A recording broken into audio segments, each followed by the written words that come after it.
من يهده الله فلا مضل له ومن يضلله فلا هادي له ونشهد أن لا إله إلا الله وحده لا شريك له ونشهد أن سيدنا وسندنا وشفيعنا وحبيبنا ونبينا ومرشدنا ومولانا محمدا عبده ورسوله صلى الله عليه وعلى آله وأصحابه وأزواجه وذرياته وبارك وسلم تسليما كثيرا أما بعد أعوذ بالله من الشيطان الرجيم بسم الله الرحمن الرحيم وقضى ربك ألا تعبدوا إلا إياه وبالوالدين إحسانا إما يبلغن عندك الكبر أحدهما أو كلاهما فلا تقل لهما أف ولا تنهرهما وقل لهما قولا كريما صدق الله العظيم اللهم صل على محمد وعلى آل محمد كما صليت على إبراهيم وعلى آل إبراهيم إنك حميد مجيد اللهم بارك على محمد وعلى آل محمد كما باركت على إبراهيم وعلى آل إبراهيم إنك حميد مجيد. محترم حضرات،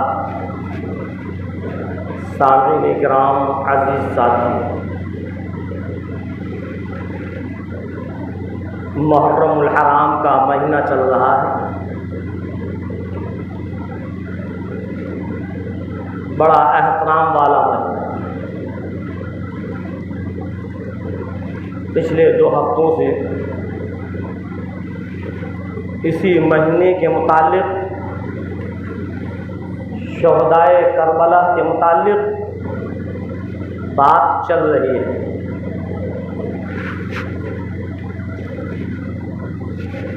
محرم کی 10ویں تاریخ کو، جیسا کہ ہم اور آپ کو معلوم ہے اور میں نے بتلایا کہ شہدائے کربلا کو شہید کیا ہے.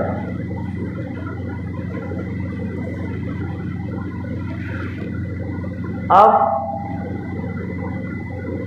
کچھ ایسی چیزیں ہم مسلمانوں کے اندر پھیل رہی ہیں جو شرک تک پہنچا دیتی ہے.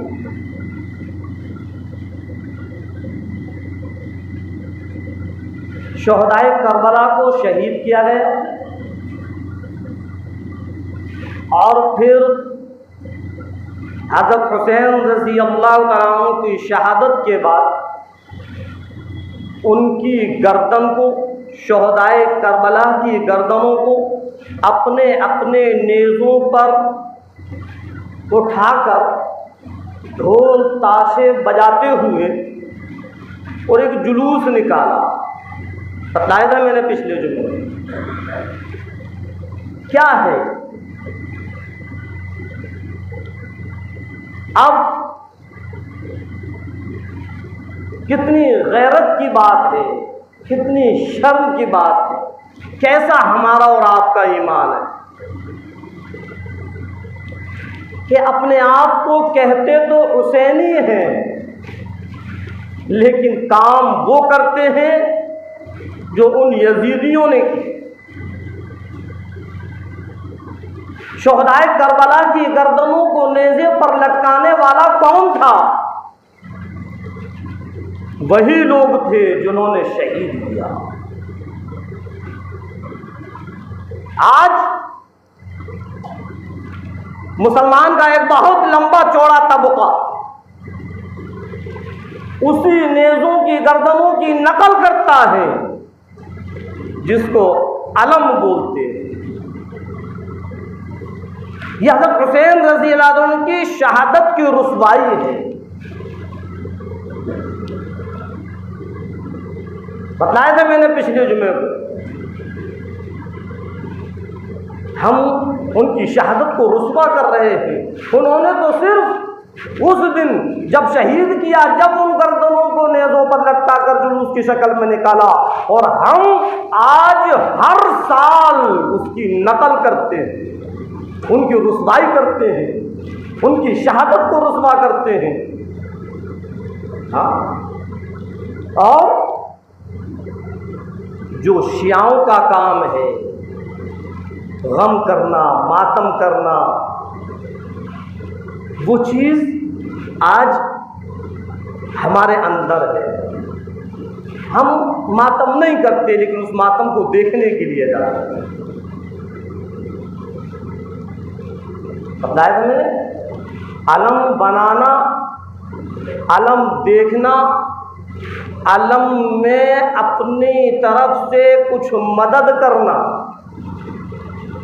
سب گناہ۔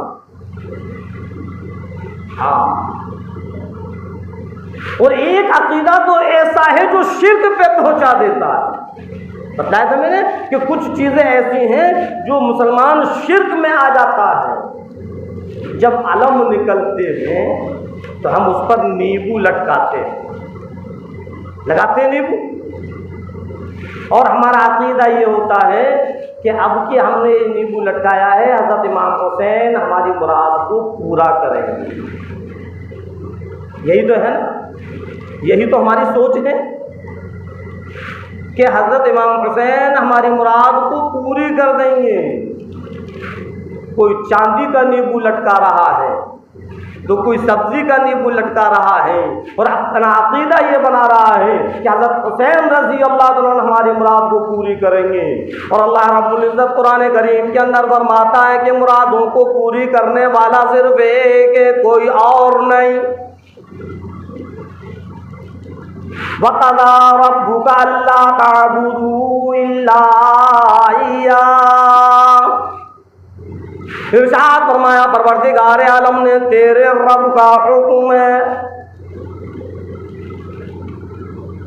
صرف اسی کی عبادت کرو، اسی کی پرستش کرو، اسی کی پوجا پاٹ کرو۔ تیرا معبود صرف ایک، تیرا خالق صرف ایک، تیرا رازق صرف ایک، تیرا پالن ہار صرف ایک، تجھ کو روزی پہنچانے والا صرف ایک، تیری مرادوں کو پوری کرنے والا صرف ایک، تیرا مشکل کشا، تیرا حاجت روا، تیری ضرورتوں کو پوری کرنے والا صرف اور صرف ایک ہے۔ کون ہے وہ؟ جو سارے کے سارے عالم کا رب ہے، ساری کی ساری کائنات کا رب، جو زمین کا رب، آسمان کا رب، چاند سورج ستاروں کا رب، جس نے ساری کی ساری کائنات کو بنایا، اس انسان کو بنایا، جنات کو بنایا، درند پرند چرند کو بنایا، جس نے زمین بنائی، آسمان بنایا، ساری کی ساری کائنات کو بنایا۔ کون ہے وہ؟ فرمایا پروردگار عالم نے کوئی اور نہیں، وہ میں خدا ہوں۔ اگر تیری کوئی مشکل ہے میرے سامنے رکھ، اگر تیری کوئی مراد ہے میرے سامنے رکھ، اگر تیری کوئی ضرورت ہے میرے سامنے رکھ، اگر تجھ کو کسی چیز کی حاجت ہے میرے سامنے رکھ، اگر میں تیری مراد کو پوری نہ کروں تب کہنا، اگر میں تیری ضرورت کو پوری نہ کروں تب کہنا، اگر میں تیری دعاؤں کو نہ سنوں تب کہنا، خبردار جو کسی اور سے تو نے مراد مانگی۔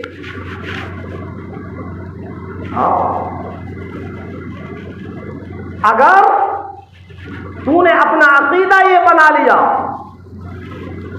کہ تیری مراد پوری کرنے والا اللہ کے علاوہ کوئی اور بھی ہے، تو یہ شرک ہو جائے گا۔ جب علم نکلتے ہیں نا تو نیبو لٹکاتے ہیں کہ ہماری حضرت امام حسین مراد کو پوری کریں گے، اور اللہ کیا کہہ رہا ہے؟ اللہ کے علاوہ کوئی بھی مراد پوری کرنے والا نہیں ہے۔ اللہ کے علاوہ کوئی بھی تیری کسی بھی ضرورت کو پوری کرنے والا نہیں ہے۔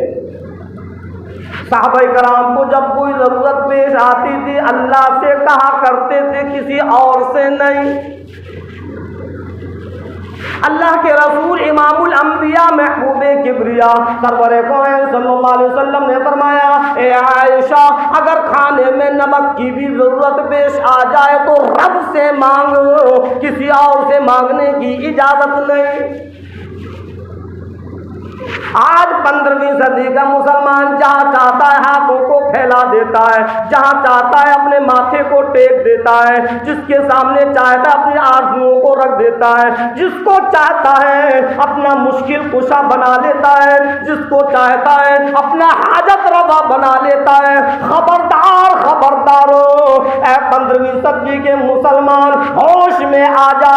کیا تجھ کو رب کا ڈر نہیں؟ کیا تجھ کو قیامت کا خوف نہیں؟ جب اللہ کے سامنے کھڑا ہوگا پروردگار عالم کو کیا جواب دے گا؟ اس کو ڈر نہیں؟ جس کو چاہا تو نے اپنا حاجت روا بنا لیا، جس کو چاہا تو نے اپنا مشکل کشا بنا لیا۔ ہم بزرگان دینوں کو صرف اتنا مانے جتنا ان کے ماننے کا حق ہے۔ اللہ تبارک تعالیٰ نے ہر ایک کا درجہ رکھا ہے، ہر ایک کا مرتبہ رکھا ہے۔ خبردار جو ہم نے ان کے درجے سے، ان کے مرتبے سے اور اوپر بڑھایا۔ بزرگان دین ہیں، اللہ کے قریب ہیں، معجز حضرات ہیں، قطب ابدال ہیں، لیکن ان کا مطلب یہ نہیں ہے، اس چیز کا مطلب یہ نہیں ہے کہ وہ ہمارے مشکل کشا بن جائیں گے، وہ ہمارے حاجت روا بن جائیں گے، وہ ہماری مرادوں کو پوری کرنے لگیں گے۔ وہ ولی ہیں الگ چیز ہے، وہ قطب ابدال ہیں الگ چیز ہے، وہ اللہ کے معجز بندے ہیں الگ چیز ہے، وہ اللہ کے بہت قریب ہیں الگ چیز ہے۔ لیکن یہ سر ہم کسی کے سامنے نہیں جھکا سکتے، یہ ماتھا ہم کسی کے سامنے نہیں جھکا سکتے، ہم کسی کو مشکل کشا نہیں کہہ سکتے، ہم کسی کو حاجت روا نہیں کہہ سکتے۔ اگر ہم نے کسی کو مشکل کشا کہہ دیا، اگر ہم نے حاجت روا بنا دیا، ہمارا ایمان ختم ہو جائے گا، ہم مشرک بن جائیں گے، ہم شرک میں آ جائیں گے۔ جو چیز اللہ کے ساتھ خاص ہے، اگر اس صفت کو ہم نے دوسرے کے ساتھ خاص کر دی، اسی کا نام تو شرک ہے۔ سمجھ میں آئی بات؟ اسی کا نام شرک۔ اور اللہ رب العزت فرماتا ہے، میرے بندو انسانوں اے مسلمانوں، میں تیرے سارے کے سارے گناہ معاف کر دوں گا، تیری ساری خطائیں معاف کر دوں گا، تیری ساری لغزشیں معاف کر دوں گا۔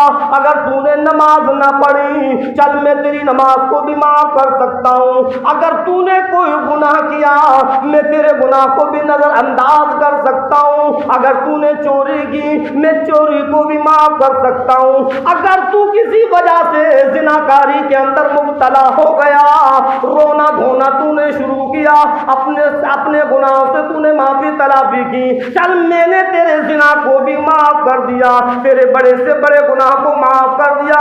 لیکن اگر تو شرک کے اندر مبتلا ہو گیا تو میں تجھ کو معاف نہیں کروں گا۔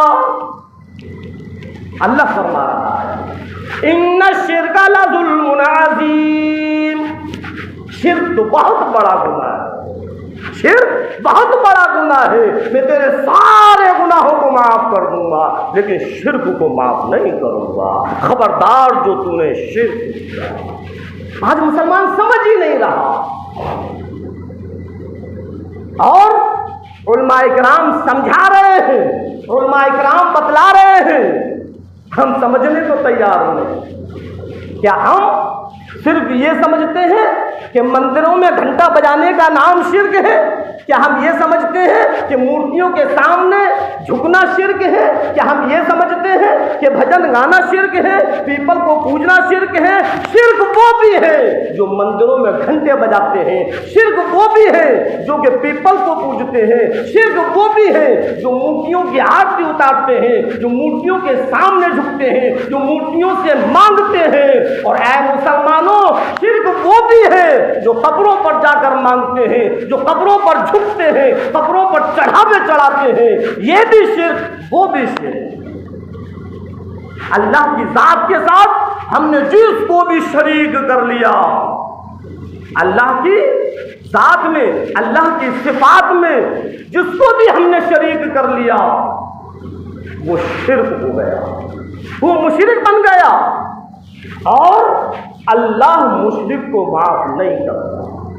یہ میں نہیں کہہ رہا، خود قرآن کریم کہہ رہا ہے، اللہ کا کلام کہہ رہا ہے، اللہ کا فرمان کہہ رہا ہے، ان الشرک لظلم عظیم، خبردار خبردار، جو تو نے شرک کیا میں تیرے شرک کو معاف نہیں کرتا۔ ہاں، اللہ رب العزت فرماتا ہوں میرے بندے نماز جنازہ پڑھ۔ الہی کیا پڑھوں؟ ثنا پڑھ سکتا ہے پڑھ لے، درود شریف پڑھ سکتا ہے پڑھ لے، میت کے لیے دعا کر سکتا ہے کر لے۔ الہی رکوع کروں یا نہیں؟ خبردار جو تو نے رکوع کیا۔ الہی سجدہ کروں یا نہیں؟ خبردار جو تو نے سجدہ کیا۔ رکوع کرنے کی اجازت نہیں، سجدہ کرنے کی اجازت نہیں۔ بندہ کہتا ہے پروردگار عالم یہ کیسی نماز ہے، میں تو فجر اور ظہر کی نماز میں رکوع سجدے کرتا ہوں، چاشتہ بابیل کی نماز میں رکوع سجدے کرتا ہوں، عیدین جمعے کی نماز میں رکوع سجدے کرتا ہوں، تہجد اوابین کی نماز میں رکوع سجدے کرتا ہوں۔ اے پروردگار عالم یہ کیسی نماز ہے، نہ کوئی رکوع اور نہ کوئی سجدہ۔ اللہ رب العزت فرماتا ہے او میرے بندے وہ نمازیں میرے لیے ہیں، وہ سجدے میرے لیے ہیں۔ سامنے جنازہ قطب کا رکھا ہوا ہے، سامنے جنازہ پیرانے پیر کا رکھا ہوا ہے، سامنے جنازہ تیرے باپ کا رکھا ہوا ہے، سامنے جنازہ تیرے بھائی کا رکھا ہوا ہے۔ خبردار جو تو نے سر جھکایا، جب جنازہ سامنے رکھا ہے تو اللہ رب العزت نے کیا فرمایا؟ خبردار جو تو نے سر جھکایا۔ کھڑے کھڑے نماز پڑھ اور کھڑے کھڑے پوری کر لے، رکوع کرنے کی اجازت نہیں، سجدہ کرنے کی اجازت نہیں۔ اب جب وہ قبر کے اندر پہنچ گیا تو کیا سجدوں کے قابل ہو گیا؟ اب ہم قبروں پر جا کر سجدے کر رہے ہیں۔ ہاں، اجازت نہیں ہے، بالکل شرک ہے، یہ شرک ہے اور اللہ شرک کو معاف نہیں کرے گا۔ اے مسلمانوں، اپنے عقیدے کی درستگی کرو، اپنے عقائدوں کو صحیح کرو، اور پھر ہمارے لیے اللہ کے رسول امام الانبیاء سرکار دو عالم صلی اللہ علیہ وسلم کو پروردگار عالم نے ہر کام کے لیے نمونہ بنایا، ایک سیمپل بنایا، اور آپ صلی اللہ علیہ وسلم نے پوری کی پوری زندگی گزارنے کا طریقہ اس امت محمدیہ کو بتلایا۔ اور سرکار دو عالم صلی اللہ علیہ وسلم کے بعد آپ کے جو جانثار تھے، جو آپ کے غلام تھے، صحابہ کرام، انہوں نے اپنی زندگی کو اس طریقے پر ڈھال کر دکھلایا کہ دیکھو جو سرکار کے طریقے پر زندگی گزارے گا وہ کامیاب ہو جائے گا، اور جس نے سرکار کے طریقے سے ہٹ کر زندگی گزاری دنیا بھی برباد ہوگی، آخرت بھی برباد ہوگی۔ اب جو نئی نئی رسومات جو ہمارے اندر ہیں، ذرا غور کریں، کیا یہ ساری کی ساری چیزیں صحاباؤں کے اندر تھیں؟ سوچیں، اللہ نے یہ دماغ دیا ہے، اللہ نے یہ عقل دی ہے۔ سرکار دو عالم صلی اللہ علیہ وسلم کے چلے جانے کے بعد، صحابہ کرام کے چلے جانے کے بعد تابعین تبع تابعین کا دور چلا۔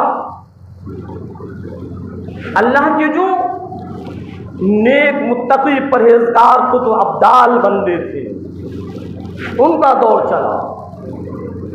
ایسا نہیں ہے کہ حضرت حسین رضی اللہ عنہ کی شہادت کے بعد، شہدائے کربلا کے بعد پھر کوئی تابعین نہ ہو یا کوئی بزرگان دین نہ ہو، سب کا دور آیا۔ اور جتنی محبت حضرت حسین رضی اللہ عنہ سے ہم اور آپ کرتے ہیں، کیا ان بزرگان دینوں کو محبت نہیں تھی؟ کیا خواجہ صاحب کو محبت نہیں تھی؟ کیا صابر صاحب کو محبت نہیں تھی؟ کیا وارث علی صاحب کو محبت نہیں تھی؟ یہ سب بزرگان دین ہیں، ان کی تواریخ اٹھا کر دیکھیں کہ انہوں نے کبھی علم بنانے کی اجازت دی تھی؟ کیا انہوں نے کبھی علم پر نیبو لٹکائے تھے؟ کیا انہوں نے کبھی علم کو بنانے کے لیے کہا تھا یا خود بنایا تھا؟ سوچیں، ان کی تواریخ دیکھیں، کہیں کچھ نہیں ہے۔ یہ صرف اور صرف شیعہ لوگ ہیں جو مسلمانوں کے اندر گمراہیت کو بکھیرنا چاہتے ہیں، مسلمانوں کے ایمان کو ختم کرنا چاہتے ہیں۔ یہ وہی شیعہ ہیں جنہوں نے شہدائے کربلا کو شہید کیا تھا، یہ وہی شیعہ ہیں جنہوں نے شہدائے کربلا کے لاشوں پر اپنے گھوڑوں کو دوڑایا تھا، یہ وہی شیعہ ہیں۔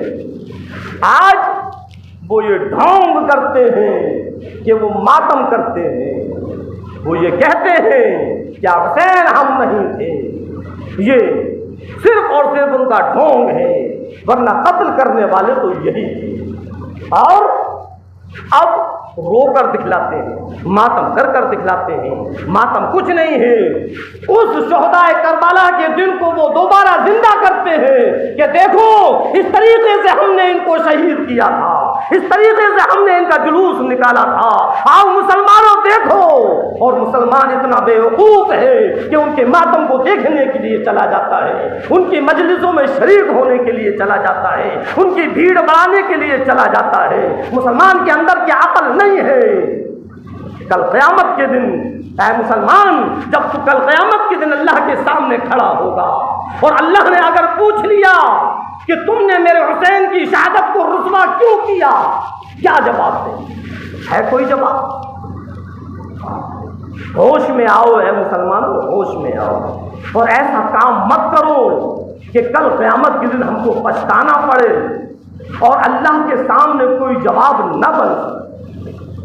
ہاں، جو کام ہمارے کرنے کے ہیں، یہ پورا کے پورا محرم کا مہینہ ہم ان شہدائے کربلا کے لیے ایصال ثواب کے لیے قرآن خوانی کریں، قرآن کریم کو پڑھیں اور استغفار کریں، اللہ سے ان کے درجات کو بلند کرنے کے لیے دعائیں کریں، جنت الفردوس میں ان کا مقام بنانے کے لیے اللہ کے سامنے فریادیں کریں، خوب بنائیں، جو چاہے بنائیں اور غریب محتاجوں کے اندر اس کو تقسیم کریں۔ سمجھ میں آئی بات؟ بہت سے کیا کہتے ہیں، وہ یہ دیوبندی ہیں، بہاوی ہیں، یہ حلیم کو منع کریں گے، حلیم کو حرام کہتے ہیں۔ کون حلیم کو حرام کہتا ہے؟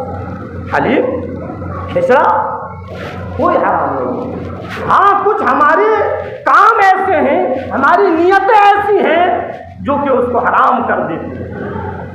اگر کوئی صرف حلیم کی بات نہیں ہے، بریانی ہے، زردہ ہے، حلوہ ہے، قورمہ ہے، کھیر ہے، حلیم ہے، جو چاہو بناؤ، لیکن جس کا حق ہے اس کو کھلاؤ۔ بتاؤ غلط تو نہیں ہے؟ ارے ہمیں شہدائے کربلا کو ثواب پہنچانا ہے، نہ کہ اپنے پیٹوں کو بھرنا ہے، اپنی زبان کے ذائقے کو نہیں دیکھنا، ہمیں صرف ان کو ثواب پہنچانا ہے۔ تو اللہ نے اگر تم کو دیا ہے خوب بناؤ، ایک نہیں 10 جگہ بناؤ، لیکن خبردار اس کا حق غریب محتاجوں کا ہے، ان کو کھلاؤ، خود مت کھاؤ۔ خود بنایا اور خود کھا لیا تو کیا ثواب؟ ذہن میں بات آتی ہے یا نہیں؟ خود بنایا اور خود کھا لیا، کیا ثواب؟ ثواب کی نیت سے بناؤ، ایصال ثواب پہنچانے کے لیے کھلاؤ، بناؤ خوب، اور پھر کیا ہے وہ ایصال ثواب کے لیے ہم نے یہ بنایا ہے۔ شہدائے کربلا کو حضرت حسین رضی اللہ عنہ کے ایصال ثواب کے لیے ہم یہ بنا رہے ہیں، اور یہ ہم لنگر لٹا رہے ہیں، اور اس پر حق صرف اور صرف غریب محتاج مسکین لاچار مجبور کا، سب کا نہیں۔ بناؤ اور ان کو کھلاؤ، کوئی دیوبندی کوئی وہابی منع نہیں کرے گا۔ اگر ہم نے نیت یہ کر لی کہ حضرت امام حسین کی نام کی دیگ بنائیں گے، اللہ رب العزت فرماتا حرمت علیکم المیتۃ والدم ولحم الخنزیر وما اہل بہ لغیر اللہ، اللہ کے علاوہ غیر اللہ کے نام کا حرام۔ قرآن کہہ رہا، کوئی اپنی طرف سے نہیں کہہ رہا۔ حرام کیا ہم نے تم پر مردار کو، خون کو، خنزیر کے گوشت کو، اور ہر اس کھانے کو جس پر غیر اللہ کے علاوہ غیر اللہ کا نام لکھ دیا گیا ہو، اللہ کے علاوہ کسی اور کا نام لکھ دیا گیا ہو، اللہ کے علاوہ کسی اور کا نام کہہ دیا ہو۔ تو کیوں ہم اپنی زبان سے یہ کہتے ہیں کہ حضرت امام حسین کے نام کا ہے؟ نہیں، ہم حضرت امام حسین کو ثواب پہنچانے کے لیے بنا رہے ہیں، صرف نیت کا فرق ہے۔ سمجھنا مسئلے کو، بڑی گہرائی کی بات بتلا رہا ہوں، صرف نیت کا فرق ہے، اور انما الاعمال بالنیات، تمام کاموں کا دار و مدار نیت پر ہے۔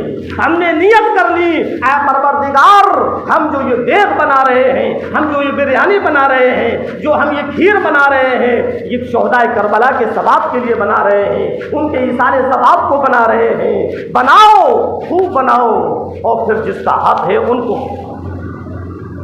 آج آ جاؤ خالو صاحب، آپ بھی آ جانا، ماما آپ بھی آ جاؤ، ارے بڑے ابا آپ آئے نہیں، دیکھ تیار ہو گئی، ہاں آ رہا ہوں، لا نیمبو لے لوں، چلو اور تھوڑا سلاد لے لوں، اور پھر میں ابھی لے کر آ رہا ہوں۔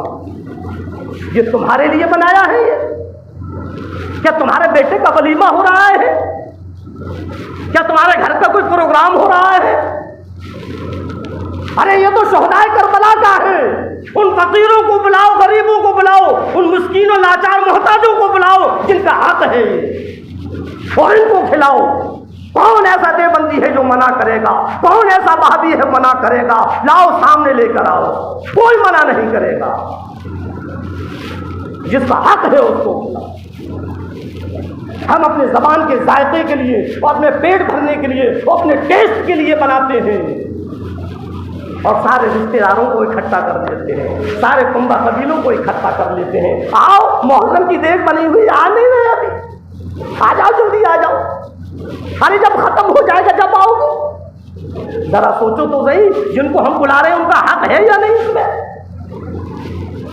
کبھی کسی فقیر کے دروازے پر نہیں پہنچے کہ ہم شہدائے کربلا کے لیے ہم نے یہ بنایا ہے، آ جاؤ کھا لو۔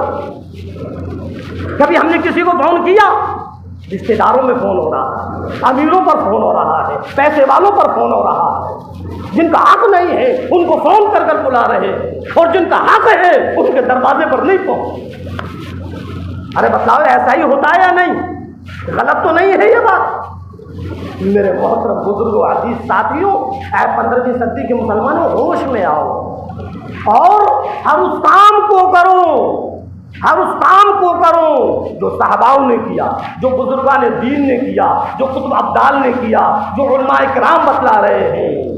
اپنے من مانی مت کرو، ورنہ کل قیامت کے دن اللہ کے سامنے جب اللہ ہم سے پوچھے گا جواب نہیں دے پائیں گے، اور اگر اللہ نے جہنم میں ڈال دیا تو اللہ کے علاوہ کوئی نکالنے والا نہیں۔